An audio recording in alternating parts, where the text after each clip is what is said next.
Hola hermanos y amigos, una alegría poder saludarlos una vez más para poder estudiar juntos la lección de la escuela sabática de esta semana, que tiene por título El pacto en el Sinaí, donde Dios le muestra su plan de salvación a su pueblo, no solamente para ellos, sino para que lo compartan con otros pueblos, con otras naciones. Y estará muy interesante la lección, así que acompáñanos.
De regreso, hermanos, vamos a comenzar con esta lección muy interesante que tenemos. Como ya lo dijimos, se titula El pacto en el Sinaí, Heriberto.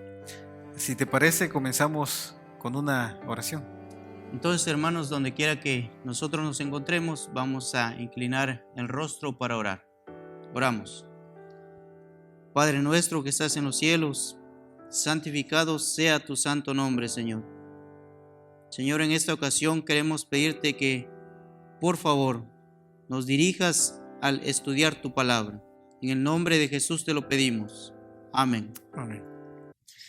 Vamos a comenzar con el texto base de esta lección que se encuentra en Éxodo 19, versículo 4, que dice: Vosotros visteis lo que hice a los egipcios y cómo os tomé sobre alas de águilas y os he traído a mí.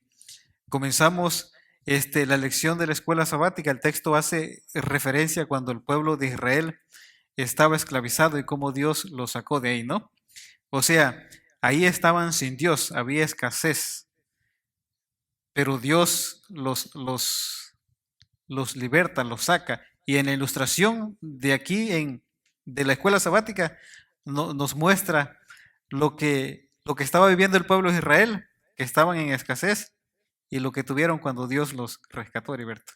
Sí, más que nada, si podemos ahondar un poquito en el texto que ya leíste, podríamos decir que es como un recordatorio por parte de Dios. Sí. Le está diciendo, vosotros visteis lo que hice a los egipcios, sí. Que no se olvidaran de todas esas cosas que Dios ya había hecho por ellos. Claro. Ahora, lo que tú estabas diciendo de la ilustración, hermanos, sin duda alguna, en nuestra infancia nosotros tuvimos muchas carencias, ¿no?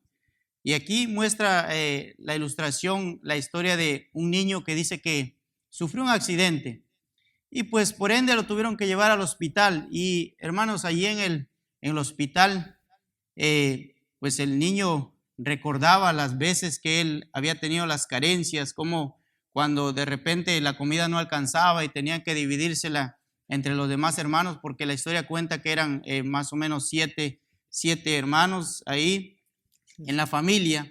Entonces él recordaba las carencias que tuvo y de repente dice que a él le llevan un vaso lleno de leche. Imagínese ese niño al recordar las carencias que había tenido. Él con esa ansiedad le pregunta a la persona que lo estaba atendiendo si él podía tomar el vaso entero de leche, a lo que la enfermera le dijo que claro, que se podía tomar todo el vaso entero de leche. Y así, hermanos, también aquí dice, la enfermera dice con los ojos brillantes y un nudo en la garganta le dijo, bebe todo, niño, dice, bébetelo todo. Dice, al igual que este niño, aquí comenta el escritor, dice, era un privilegio para el antiguo Israel, como para nosotros, beber profundamente de los manantiales de la salvación. Y hermanos, ¿qué conclusión podemos sacar de aquí? El niño recordaba las veces que él no tenía nada, pero ahora tenía en abundancia. Y así nosotros también, hermanos, en un tiempo no teníamos nada, pero ahora, gracias a Dios, nosotros tenemos raudales de abundancia, que es la palabra de nuestro Dios. Así es. La salvación, la misericordia de Dios, ¿no? Siempre está ahí para nosotros. Ahora, la lección sigue diciendo, ¿no? Sobre las alas de águila. Y nos dice aquí, como pueblo Israel había estado inmerso en el paganismo egipcio durante muchos siglos, una experiencia que indudablemente ensobreció su conocimiento de Dios y su voluntad y su bondad. ¿Cuánto tiempo estaba el pueblo de Israel en Egipto? Muchos años, ¿no? Sí, la Biblia nos cuenta que aproximadamente unos 430 años estuvo Claro. esclavizado el pueblo de Israel. Así es, habían pasado generaciones Sí, y ellos habían olvidado, ¿cómo podemos decir? Se les había olvidado los principios fundamentales de que Dios había compartido con Abraham, por ejemplo, con Isaac y como Jacob. Y dice aquí que, dice, una experiencia que indudablemente ensobreció su conocimiento de Dios y su voluntad y su bondad. Ahora, ¿cómo podría el Señor reconquistarlos para sí? Tenía que haber una reconquista de parte de Dios, Heriberto. sí, Ricardo. Ahora, hermanos, nosotros recordamos podemos recordar que el pueblo de Israel no estaba ahí de visita. Claro. No, lamentablemente estaba esclavo. Sí. Y como esclavo ellos tenían que llevar tareas muy pesadas. Ellos tenían que hacer ladrillos y si nosotros recordamos la historia en alguna ocasión se dice que ellos tuvieron que ir a conseguir el propio material para que ellos pudieran hacer esos ladrillos y claro que todo eso les hacía mucho más pesada su vida ahí en su estancia en Egipto. Ahora, el Señor quiere traerlos, quiere rescatarlos, quiere llevarlos a otro nivel y por eso el día domingo dice sobre alas de águila. Ahora, hermanos, aquí podemos leer un versículo muy interesante que se encuentra aquí en la palabra de nuestro Dios, que es Éxodo, el capítulo 19, versículo 4. Y es lo que ya estábamos leyendo. Dice, vosotros visteis lo que hice con los egipcios y cómo os tomé sobre alas de águila y os he traído a mí.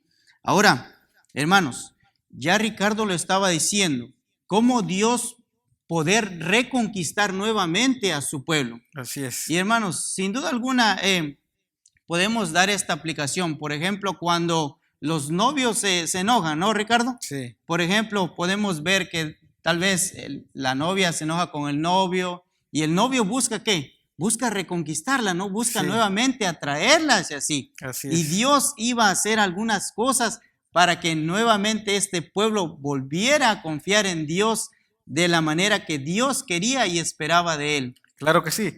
Aquí, ¿cómo podría el Señor reconquistarlos para sí? Aquí la lección nos dice, en primer lugar, demostraría la autenticidad de su amor para Israel y lo hizo a través de sus poderosos actos de liberación. O sea, Dios le iba a mostrar el gran amor que tenía para su pueblo, ¿no? Y nos dice cómo demostró su amor para con ellos. Bueno, Dios los liberó, pero la liberación no fue cosa fácil. Dios tuvo que manifestar su brazo poderoso, como dice ahí, ¿no? Mandando, ¿qué cosa? Las plagas. Las plagas. Sí. Pero lo interesante de esto, Heriberto, es que por el amor que Dios le tenía a su pueblo, Sí. los mantuvo seguros, ¿no? Exacto. A pesar de lo que los egipcios sí estaban sufriendo las plagas, las plagas. Que el Señor les mandaba. Pero, hermanos, la palabra de nuestro Dios dice que en la tierra de Gosén, así donde ellos habitaban, allí era un lugar seguro porque el Señor los protegía. Ninguna de las plagas que tocaron a los egipcios tocaron al pueblo de Israel. Como tú bien lo estabas diciendo, Ricardo, el Señor en su grande amor y misericordia los libró de todas estas plagas que el Señor mandó al pueblo de Egipto. Claro, Dios los iba a sacar de Egipto. Ahora, pero ya ves cuando mandó a Moisés, dice Moisés, pero no me van a creer. O sea, Moisés sabía que esa gente no era fácil de convencerla. Sí. Dios les muestra su amor, ¿no? Los conquista una vez más, Heriberto. Claro.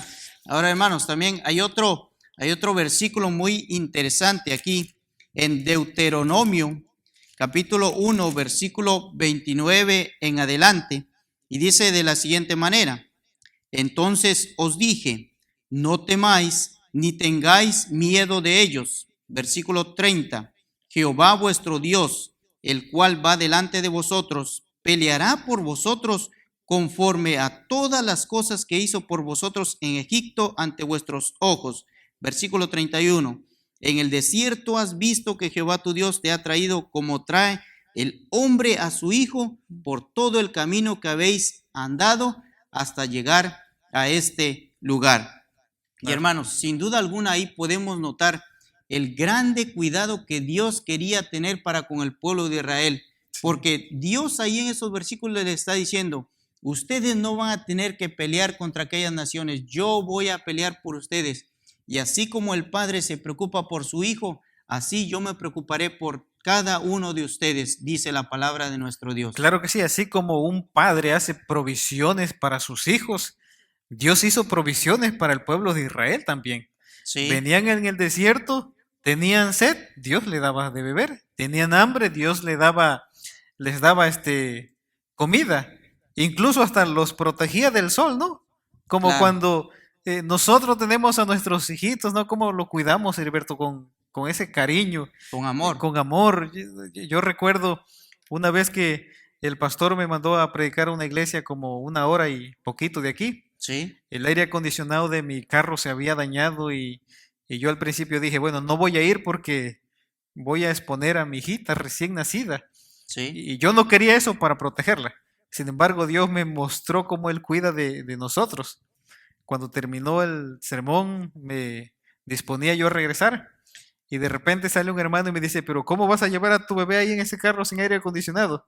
Y lo que pasó que se llevó a mi niña y a mi esposa en su carro y yo sí me vine en el calor de mi ven, pero Dios hace provisiones para sus hijos, Heriberto.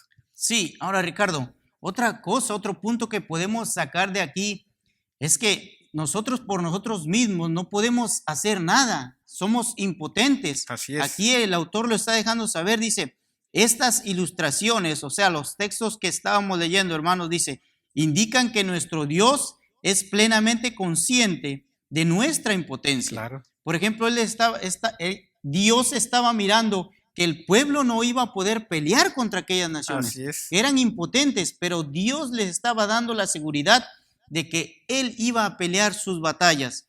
Ahora otro punto dice, en Salmos 103, 13 y 14 dice, en la ilustración del águila y en la del padre que trae a su hijo, notamos la preocupación de Dios por nuestro bienestar. Así es. Hermanos, recordemos nosotros el trayecto que el pueblo de Israel tuvo que pasar y recordemos cómo la palabra de nuestro Dios dice que en el día una nube, ¿qué? Una nube los cubría. Los cubría Y del en la sol. noche como una antorcha aparecía en el cielo que Alumbraba. también alumbraba su camino. Cuán grande amor por parte de nuestro Dios para con sus hijos. Claro que sí, aquí podemos sacar algunas aplicaciones, ¿no? Así como el pueblo de Israel no solo era incapaz de conseguir alimento, agua en el camino, incluso eran incapaces de tomar la iniciativa y salir de esa esclavitud. Sí. Dios los saca y Dios provee para ellos. Ahora aquí para meditar, ¿no? Dice, contrasta el interés de Dios por nosotros con el interés que mostramos unos por otros. La preocupación que Dios tiene por nosotros, ¿cómo debería afectar nuestra preocupación por los demás, ¿no? Para que usted medite en su casa, para que yo medite y haga un contraste, ¿no? Cómo Dios se preocupa por mí y cuánto yo me preocupo por mis hermanos. Sí, muy buena ilustración para poder meditar en ello, ¿no? Así es. El diseño de la salvación. Vamos a continuar con la lección y el texto aquí nos dice que leamos Éxodo 6, 6 y 7, que voy a leer para ustedes y después vamos a ver la pregunta que nos hace el escritor. Dice, por tanto dirás a los hijos de Israel, yo soy Jehová y yo os sacaré debajo de las tareas pesadas de Egipto y os libraré de servidumbre y os redimiré con brazo extendido y con juicios grandes y os tomaré para mí y os tomaré por mi pueblo, y seré vuestro Dios, y vosotros seréis, y vosotros sabréis que yo soy Jehová vuestro Dios, que os saco debajo de las tareas pesadas de Egipto. Y aquí viene la pregunta. Dice, considera los versículos anteriores. ¿Qué principios vemos en ellos? Como vimos anteriormente, con respecto al papel de Dios hacia la humanidad en la relación del pacto. Y nos dice, concéntrate en la frecuencia con la que aparece la palabra yo en estos versículos. Sí, hermanos, la idea principal que nosotros podemos obtener de estos versículos es el interés por parte de Dios de querer librar a este pueblo esclavizado. Lamentablemente el pueblo estaba pasando por situaciones difíciles en las cuales, como vimos anteriormente, él casi llegaba a olvidarse de ese gran conocimiento de Dios. Pero Dios, preocupado por ellos, le repite constantemente, yo voy a ser el que voy a obrar en tu favor. Yo, Jehová, yo te voy a sacar de esa esclavitud. Dios siempre poniéndose en primera persona y dándoles la seguridad de que Él iba a estar con ellos y los quería libertar de esa esclavitud. Pero no solamente de la esclavitud física, ¿no, Ricardo? Claro, el pueblo de Israel estaba esclavizado. Sí. Ahora Dios dice yo. El yo es repetitivo aquí. Dios tomando iniciativa y Dios haciendo todo. Si vemos aquí, el pueblo todavía no está haciendo nada. Exacto. Aunque le toca hacer algo, pero aquí todavía no está haciendo nada. Y dice, yo os libraré. Pero también dice, yo os redimiré. Porque el propósito más grande que Dios tenía para el pueblo no era librarlo de la esclavitud, sino que era liberarlo de la esclavitud del pecado, porque como ya vimos en la lección que el pueblo se había olvidado de Dios, estaba en el paganismo. Entonces el propósito de Dios sí, era sacarlo de Egipto, de la esclavitud, pero no era el propósito más grande, sino que era liberarlo de la esclavitud del pecado. Sí. Creo que es el mismo propósito que Dios tiene con nosotros ahora. Sí, podríamos decir entonces que no solamente la esclavitud física, ¿no? Si lo podríamos decir de esa manera, ¿no? Sino de la esclavitud espiritual. Y tú ya bien lo estabas diciendo, quería librarlos de esa esclavitud con respecto al pecado. Y tú tocaste una palabra muy interesante, ¿no, Ricardo? Que es la palabra redimir. Y aquí lo explica de la siguiente manera, hermanos. Dice, la palabra redimir en el versículo 6 de Éxodo 6 dice, se refiere a un miembro de una familia que compra o rescata a otro miembro de la familia, especialmente cuando ese miembro se esclavizó por deudas o estaba a punto de esclavizarse. Y hay otra palabra que dice aquí el escritor que es Goel, que significa el pariente más cercano, ¿no? Sí. Ahora, hermanos, nosotros tenemos que verlo de la siguiente manera. Dios se tuvo que hacer, si lo puedo decir así, de nuestra familia para que nosotros pudiéramos obtener esa salvación. Esto es interesantísimo porque en el tiempo antiguo, si alguien se endeudaba o se vendía como esclavo, la ley decía que algún familiar lo podía redimir, ¿no? O sea, lo podía liberar, pagando su deuda. Pero tenía que ser el familiar más cercano.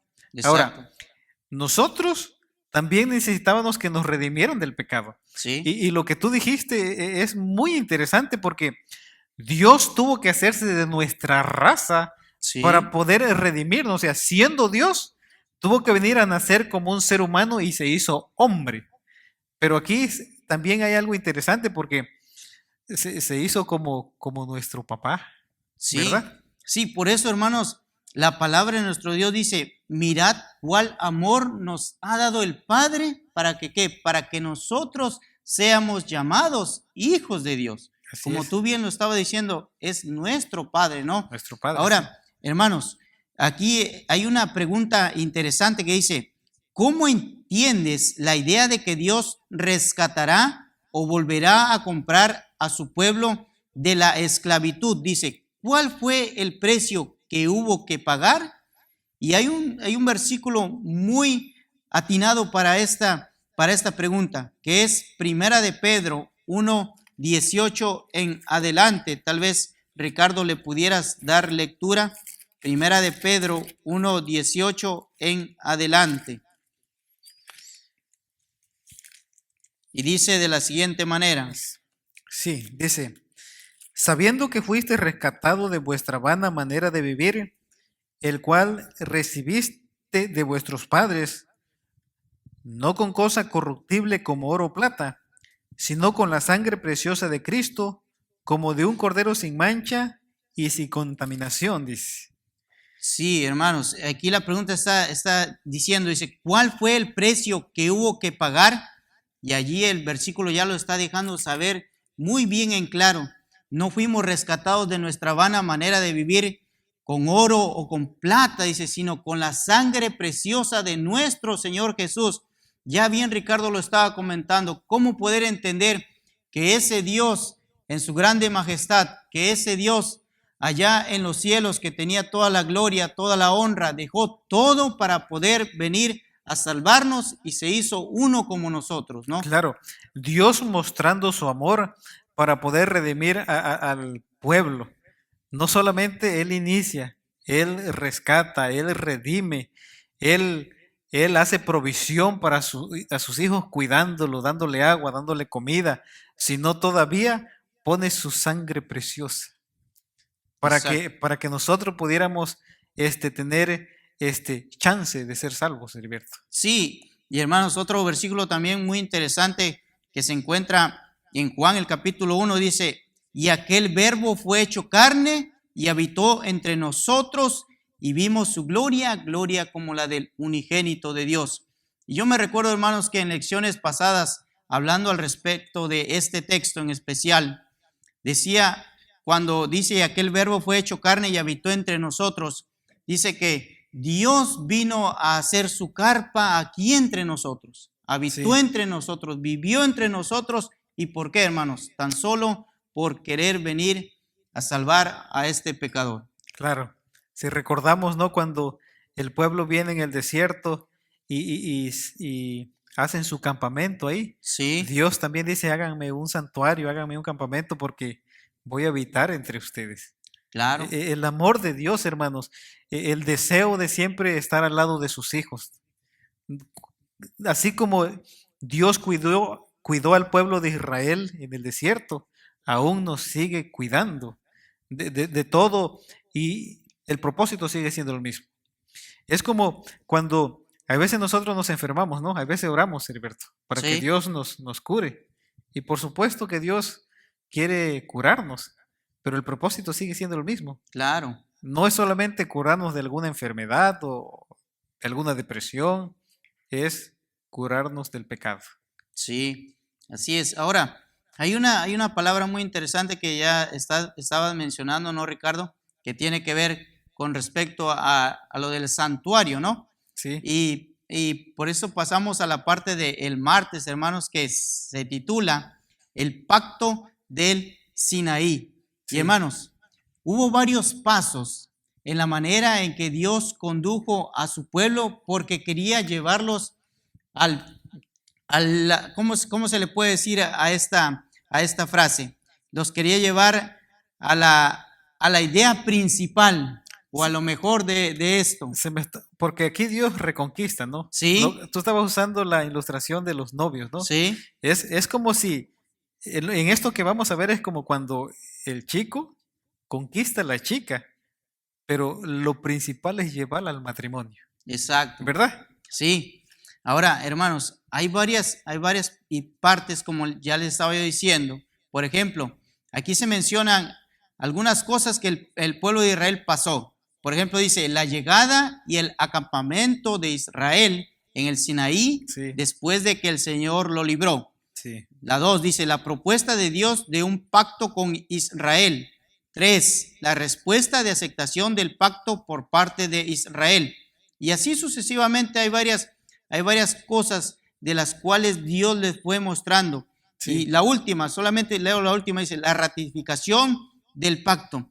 Y hermanos, todas estas facetas que Dios le fue mostrando al pueblo de Israel tenían un solo propósito, ¿verdad, Ricardo? Claro que sí. Dios los lleva poco a poco, lo que ya Sí, dijimos, hasta que los trae al Sinaí y ahora hace un pacto con ellos. Lo que tú ya estabas diciendo aquí dice, este pacto juega un papel vital en el plan de salvación. Es el cuarto pacto que se menciona en la Biblia. Y aquí Dios lo que hace es que les muestra ese plan de salvación que Él tiene para con ellos. sí, Como que los trae poco a poquito. Bueno, te saqué de Egipto, te cuidé en el camino. Este, le muestra, le da comida, lo cuida el sol, pero lo trae hasta donde le muestra su pacto, su plan de salvación, que es lo que ya vimos. Cuando en el santuario se hacía algún sacrificio, todo el centro era nuestro Señor Jesucristo. sí, sin duda alguna, hermanos. Por eso aquí dice la lección, dice, por lo tanto, el santuario se convierte en el medio por el que muestra al pueblo el plan de salvación que debía revelar al mundo. Y hermanos, ese era el propósito principal por parte de Dios para su pueblo. Dios quería que todas esas cosas, todos esos ritos que se hacían en el santuario, Dios quería no que se quedaran con ellos, sino que ellos fueran una luz para todos los Así pueblos, es, para todas las naciones, porque Dios quería que todos fueran salvos, como dice la palabra de nuestro Dios, que ninguno se perdiera, sino que todos procedieran a la salvación. así es. Aquí dice, aunque el Señor había redimido a Israel de la esclavitud de Egipto, quería que entendieran que la redención tenía un significado mayor, Sí, como ya lo hemos venido repitiendo, ¿no? No solamente sacarlos de Egipto, sino liberarlos de la esclavitud. Y dice, y más relevante que la mera libertad de la esclavitud física, quería redimirlos del pecado principal de la esclavitud. Y esto solo podía suceder a través del sacrificio del Mesías, lo que ya estábamos hablando. sí, hermanos, sin duda alguna, todos esos sacrificios que se hacían en el santuario, todos solo conducían a un camino, como Juan lo dijo una vez, ¿no? Por decir de nuestro Señor Jesús, este es el Cordero de Dios Que quita. que quita el pecado del mundo. Así es. Todos esos sacrificios apuntaban hacia nuestro Señor Jesucristo. Así es. Claro, porque todo lo que ya vimos es lindo. Dios los Sí, libera de Egipto, Dios los cuida, pero sin el sacrificio de nuestro Señor Jesucristo, todo lo demás como que no tiene sentido.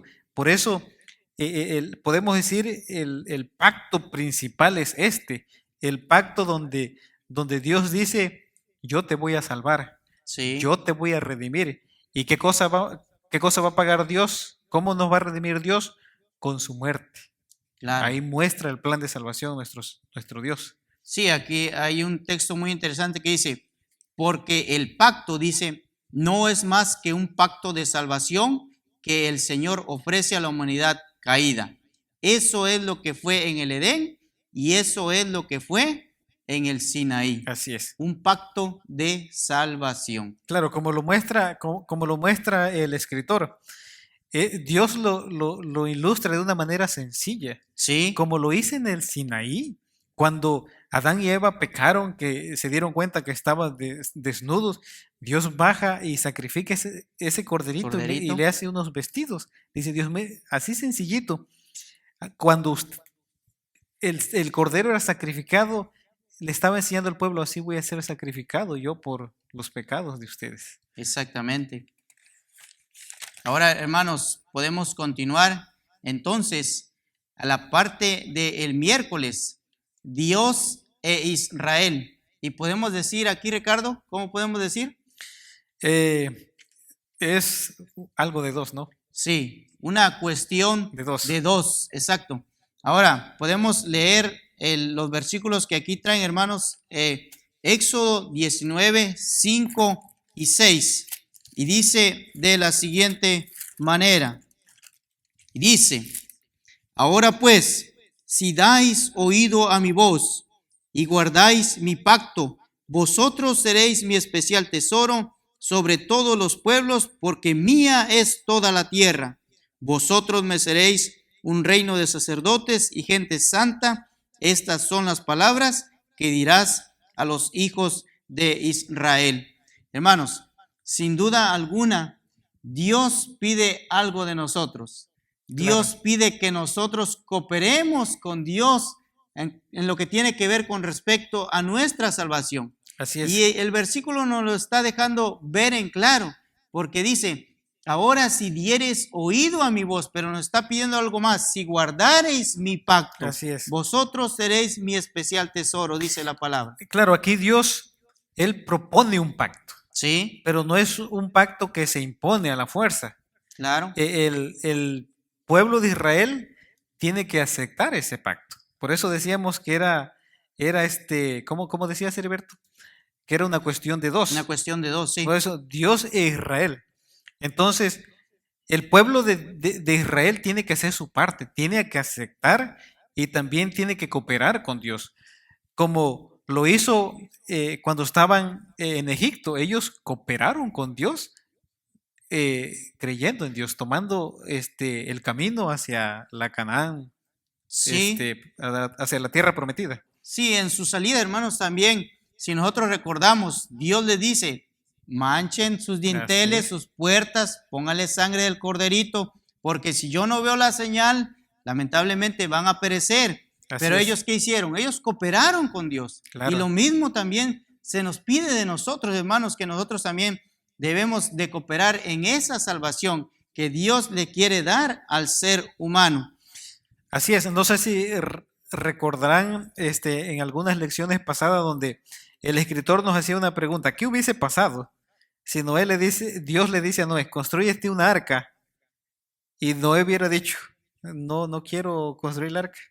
¿Qué hubiera pasado, no? Sí, Pero Noé cooperó con Dios. claro. El pueblo también cooperó con Dios. O sea, es que la salvación está para todos, pero el ser humano tiene que hacer su parte. Claro.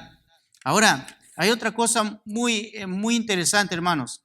Y hay una pregunta aquí que dice, ¿cómo entiendes lo que el Señor está diciendo en el contexto de la salvación por fe? Y hermanos, yo lo entendí de la siguiente manera. Por ejemplo, vamos a decir que un papá y su niño, su hijito pequeño están ahí enfrente de una alberca, pero el papá le dice al niño, hijo, tírate al agua. No te preocupes que yo te voy a salvar si algo está pasando. Y el niño, por esa confianza que él tiene en su papá, ¿qué va a hacer el niño? Pues claro, se va a tirar al agua. Así es. En ese concepto nosotros podemos entender esto porque nosotros le creemos a Dios. Así es. Porque fe es confianza. Fe es creer que Dios va a obrar por nosotros. Así también nosotros, hermanos, en ese punto nosotros podemos entender el contexto de la salvación por fe. Nosotros confiamos en lo que Dios ya hizo por nosotros. Claro, nosotros somos salvos, única fe, o sea, la única manera que nosotros seamos salvos es por gracia, ¿Sí? pero la obediencia no está peleada con la gracia. No. Nosotros obedecemos al Señor porque Él nos ha salvado. El pueblo de Israel iba a obedecer a Dios porque Él ya lo había liberado de la esclavitud. Sí. Es lo mismo. Por eso, cuando dice aquí que si el mandato de obedecer al Señor anula de alguna manera el concepto de salvación por gracia, por supuesto que no. No. No están peleados, la obediencia con la gracia no están peleados. Creo que cuando el ser humano entiende que es salvo únicamente por gracia y entiende el sacrificio que nuestro Señor Jesucristo hizo, en gratitud obedecemos a nuestro Dios. Sí, yo creo que el punto que has tocado, Ricardo, ese es el punto clave de esta lección. Hermanos, cuando nosotros reconozcamos, cuando nosotros sintamos ese gran amor de nosotros hacia nuestro Dios por ese gran sacrificio que Él hizo por nosotros, es cuando nosotros en realidad estaremos mostrando, ¿no? Así es. La gratitud que nace de un corazón agradecido, no por querer hacer algo para poder recibir la salvación, sino porque ya hemos sido salvos por gracia por parte de nuestro Dios. Así es, sencillamente así es. Ahora, en el jueves el título es promesas, promesas. Como cuando por ahí uno queda mal y le dicen puras promesas. Sí, y no exacto. cumples nada, ¿no? Sí, Porque Dios propone un pacto y el pueblo de Israel lo acepta. promete, dice, Promete, haremos sí, todo lo que promete digas. que sí va a cumplir, Sí, pero parecieran que fueron puras promesas. exacto. Ahora, hermanos, aquí hay un comentario muy interesante que dice, y el Señor libera a su pueblo, le ofrece las promesas del pacto y ellos aceptan. Ujú. Harán todo lo que el Señor les pida. Es un trato hecho en el cielo, ¿verdad? Ujú, Ahora, hermanos, es como cuando nosotros venimos y nos bautizamos. ujú. Nosotros aparentemente estamos haciendo aquí un pacto, pero el pacto se está escribiendo ¿dónde? El El cielo. pacto se está escribiendo allá en el cielo. Y hermanos, destaca una idea también muy interesante que dice, ¿qué percepción nos dan sobre las respuestas, sobre la respuesta de Israel al pacto? Y hermanos, está hablando los versículos de Romanos 9, 31 y 32. Tal vez, Ricardo, podemos darle lectura para que podamos ahondar un poquito más en la idea. Romanos 9, 31 y 32. Romanos 9, versículo 31 dice, mas Israel, que iba tras una ley de justicia, no la alcanzó, dice. ¿Por qué? Porque iban tras ellas no por fe, sino por obras de la ley, pues tropezaron con la piedra de tropiezo, dice. Sí, y también voy a leer para ustedes Romanos 10:3 que dice, ignorando la justicia de Dios y procurando establecer su justicia propia, no se han sujetado a la justicia de Dios. Y hermanos, es lo que ya estábamos hablando anteriormente. Ujú. Dios nos regala la salvación. Por gracia soy salvo, dice la palabra de nuestro Dios. Pero aquí estos versículos están hablando al respecto de cuando los fariseos intentaban ganar la salvación por sus propias obras, por sus propias justicias. Claro que sí, era como que, bueno Dios, tú ya moriste por mí, pero yo quiero ser salvo por mí mismo, por mis Sí, obras. O sea, estaban haciendo a un lado el sacrificio de nuestro Señor Jesucristo. Y dice aquí que no alcanzaron, sus obras no alcanzaron. Y por supuesto que no van a alcanzar porque nuestras obras, en nuestras obras no hay nada bueno. claro. Ahora, hay un comentario interesante aquí, hermanos, que dice, no ganamos la salvación, dice, por nuestra obediencia, porque la salvación es el don gratuito de Dios que se recibe por fe, Así pero es. la obediencia es el fruto de la fe. Así es. No, todas las cosas, lo mejor que nosotros podamos hacer, no nos gana, pero en nadita, la Así es. salvación para con nuestro Dios. Claro, cuando nosotros hacemos las cosas por fe en Dios, eso podrá servir de algo. Pero cuando nosotros hacemos nuestras obras o hacemos cosas para ganar la salvación por nuestras obras, la Biblia dice que nuestra justicia es como trapo de inmundicia. O sea que Sí, nuestras mejores obras, eh, no sé si se escuche mal, pero apestan ante Dios. sí. Y es que nosotros no hay nada bueno, Ricardo. Nada bueno. Por más que nosotros busquemos lo mejor, que podemos decir que podemos entregarle lo mejor a nuestro Dios, pero por más que nosotros nos esforcemos, la palabra de nuestro Dios dice que en pecado fuimos concebidos, ¿no? Así En es. maldad me concibió mi madre, dice la palabra de nuestro Dios. Y Ricardo tiene una historia muy bonita para contarnos. Claro, conversaba yo aquí con Heriberto, ¿no? Cuando hablábamos de esta parte, promesas, promesas, ¿no? Sí, Pero cuando nosotros entendemos el amor de Dios, le conversaba yo a Heriberto, tengo mi hijita, los que nos conocen, ¿no? Tengo dos hijas, Jania y Jarecita, pero mi hijita de muy chica, ella siempre cumplía sus promesas. Ahora ya más grande, ya no tanto. Pero yo siempre he confiado en ella y yo confío en mi hijita. Yo sé que ella es una buena niña, pero hace un tiempo ella me falló la confianza que yo le tenía.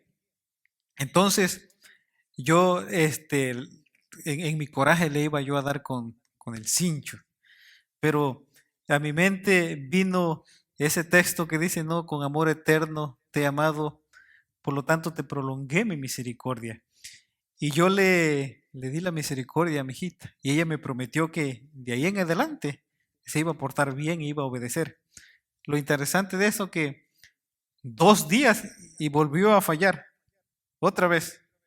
Y ahí, hermanos, me pude dar cuenta o entendí que así somos nosotros con Dios. Sí, Promesas le prometemos a Dios y al final otra vez en la misma cosa. otra vez fallamos. Otra vez volvemos a fallar. Y si no fuera por la misericordia de Dios, no nos fuera tan bien ante el juicio de Dios. Sí, sí, y hermanos, sin duda alguna, lo que Dios demanda de nosotros es obediencia, Así pero es. ni por temor, pero ni tampoco porque nosotros querramos obtener la salvación por medio de eso, sino Así que es. porque nosotros ya hemos sido salvos. Así es. Eso es lo que Dios requiere de nosotros, que nosotros le obedezcamos, que hagamos su voluntad. Así es. Ahora, hermanos, hemos llegado al final de esta lección, pero Ricardo, ¿cuál es la invitación?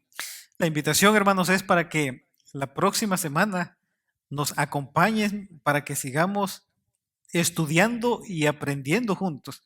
Imposible leer ese amor tan grande que Dios nos tiene a nosotros y no cooperar con Él, como dice la lección, esforzándonos en obedecer con su ayuda para poder seguir adelante en la vida cristiana. Sí, hermanos, entonces, ahí donde estamos, vamos a hacer la oración y vamos a despedirnos en este día. Oramos. Padre nuestro que estás en los cielos, te damos gracias, Señor, por el estudio de tu palabra. Señor, gracias por ese amor que nos muestras día con día, por esa misericordia que tienes para con cada uno de nosotros. Queremos pedirte que nos ayudes, Señor, porque por nosotros mismos no podemos hacer nada. Señor, te pedimos que seas con nosotros, que nos dirijas. En el nombre de Jesús te lo pedimos. Amén. Amén.